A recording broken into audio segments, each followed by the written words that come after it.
ผักกะแยงผู้ใดน้อแกงหน่อไม้กลิ่นหอมลอยมาสูดใจให้คิดทอดอ้ายคนนั้นวันกินข้าวป่าก็ลาไปขายแรงงานอ้ายบอกเราต้องห่างกันเพื่อฝันละวันของเราทิ้งทุ่งนาเงา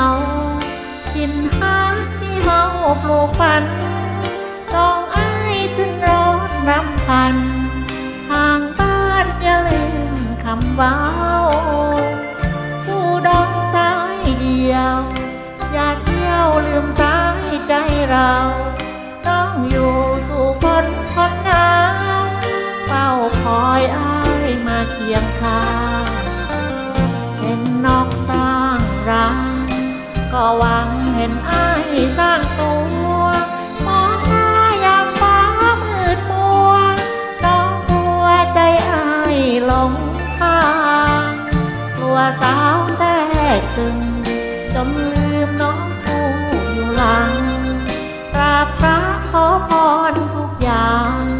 เพิ่มหวังให้รักมีแรงหอมผักกะแยงสุดทอดไอแห้งแต่น้องกอดฝันคอยฟังคอยรอบอกให้หักเฮาแห้งแล้ง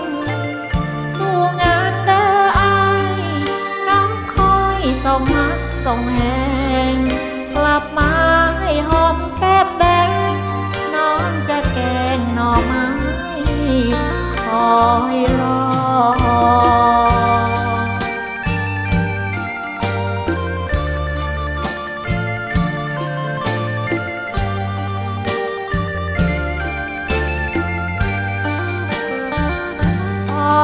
ผักกะแย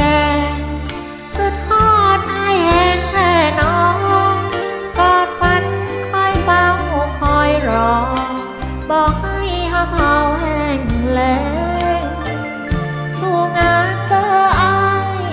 น้องคอยส่องหักส่องแห้งกลับมาให้หอมแก้มแดงน้องจะแกงหน่อไม้คอยรอ